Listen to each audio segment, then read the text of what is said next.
प्राचीन काल में हिमालय की तलहटी में स्थित एक पवित्र आश्रम में महान ऋषि गौतम अपने शिष्यों के साथ निवास करते थे। उनके आश्रम के पास ही एक पवित्र नदी बहती थी, जिसका पानी अत्यंत शीतल और निर्मल था। ऋषि गौतम के शिष्य उनकी शिक्षाओं को बहुत ध्यान से सुनते और उनका पालन करते थे। एक दिन गौतम ऋषि ने अपने शिष्यों को धर्म का सच्चा अर्थ समझाने के लिए एक कहानी सुनाने का निश्चय किया।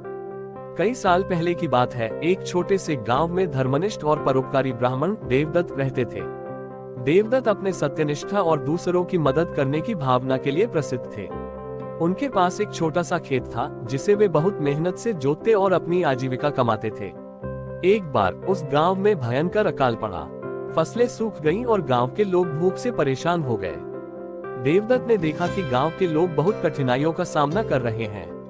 उनके पास जो थोड़ा बहुत अनाज था, उन्होंने वह सब गांव वालों में बांट दिया। देवदत्त ने सोचा कि उनके लिए तो भगवान किसी न किसी रूप में भोजन की व्यवस्था करेंगे। कुछ दिनों बाद एक साधु देवदत्त के दरवाजे पर आए और भूख से बेहाल होकर भोजन मांगा। देवदत्त के पास अब कुछ भी नहीं बचा था, लेकिन उन्होंने साधु से कहा, हे महात्मा, मेरे पास केवल एक कटोरी दूध है, आप इसे ग्रहण करें। साधु ने वह दूध पिया और संतुष्ट होकर देवदत्त को आशीर्वाद दिया। उस रात देवदत्त को स्वप्न में भगवान विष्णु ने दर्शन दिए और कहा, हे धर्मात्मा, तुम्हारे परोपकार और निस्वार्थ सेवा से मैं बहुत प्रसन्न हूँ। कल सुबह तुम्हारे आंगन में एक आम का पेड़ उगाएगा, जो सदा फल देगा और तुम्हारे गांव के सभी लोगों की भूख मिटाएगा।